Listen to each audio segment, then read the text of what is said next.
सर्वांना नमस्कार. मी वसंत कुलकर्णी बालपणीच्या रम्य गोष्टी या कथामालेमध्ये आपलं सर्वांचं स्वागत करतो. या कथा ऐकता ऐकता माझं बालपण अतिशय सुंदर गेलं. बालपण आमचं गरिबीचंच होतं, पण सुंदर गेलं, आनंदित झालं, फुललं.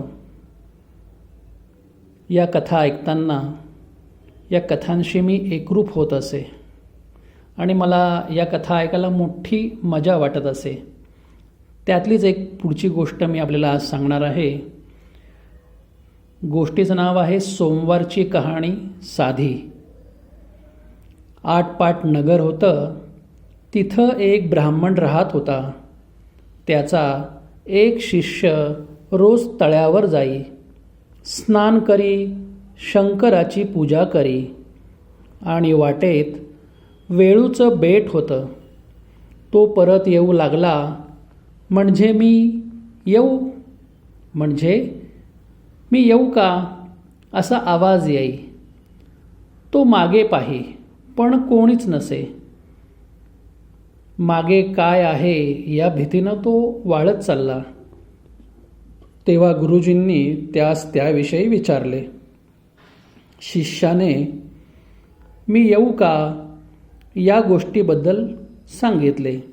तेव्हा गुरुजी म्हणाले, भिवू नको, मागे काही पाहू नको, खुशाल त्याला ये म्हण, तुझ्या मागून येऊ दे. शिष्य नेहमीप्रमाणे स्नानास गेला. पूजा करून येऊ लागला.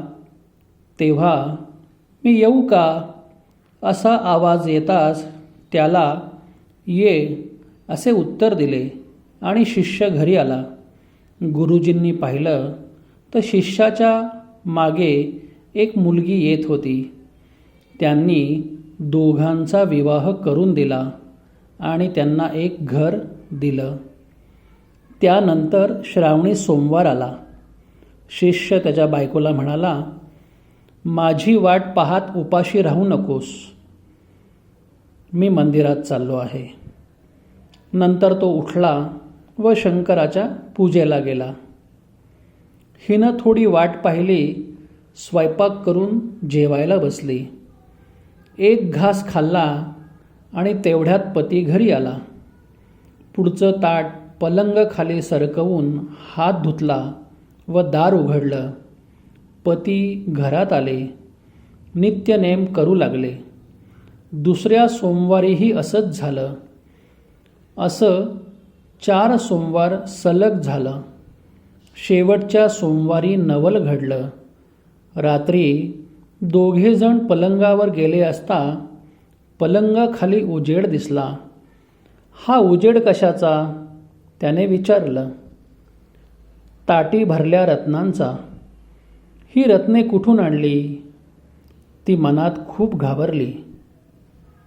काय उत्तर द्यावं हे न कळून ती म्हणाली, माझ्या माहेरच्यांनी दिली.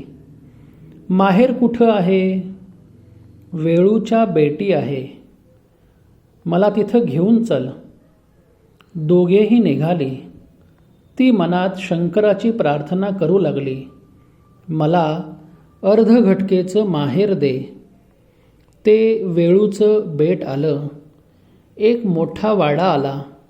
कोणी म्हणे माझा मेव्हणा आला, कोणी म्हणे माझा जावाई आला, कोणी म्हणे नणंद, तर कोणी म्हणे बहीण आली.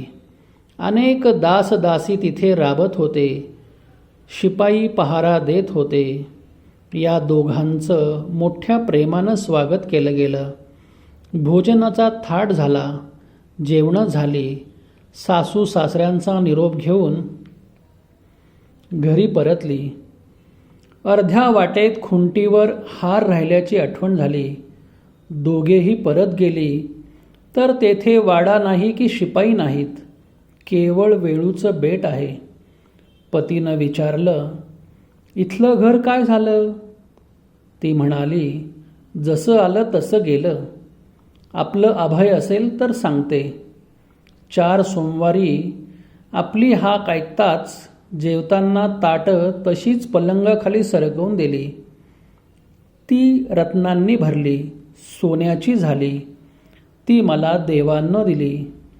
आपण विचारू लागला तेव्हा मी घाबरून गेले व माहेरची म्हणून सांगितली. शंकराची प्रार्थना केली. अर्धघटकेचं माहेर मागितलं. त्यांनी तुमची खात्री केली. माझी इच्छा परिपूर्ण झाली. देव भक्ताच्या हाकेला धावला. जसा त्यांना शंकर पावला तसा तुम्हा आम्हालाही पावो. ही 60 उत्तराची कहाणी 5 उत्तरी सुफळ संपूर्ण. मित्रांनो, कथा काल्पनिक वाटते, पण श्रद्धेच्या जोरावरती आयुष्यात काहीही घडू शकतं. मी माझ्या आयुष्यात अशी अनेक माणसं पाहिली आहेत की जी अशिक्षित आहेत, पण श्रद्धेला मात्र अतिशय पक्की आहेत आणि श्रद्धेच्या जोरावरती त्यांनी आयुष्यात मोठी बाजी मारली आहे. असो, या कथेतून पुढे काय घ्यायचं आहे हे पुढं आपण बघणारच आहोत. भेटूया पुन्हा पुढच्या व्हिडिओमध्ये. तोपर्यंत आनंदात रहा, समाधानी रहा, जीवनाप्रती कृतज्ञ रहा. हरिओम. थँक्यू.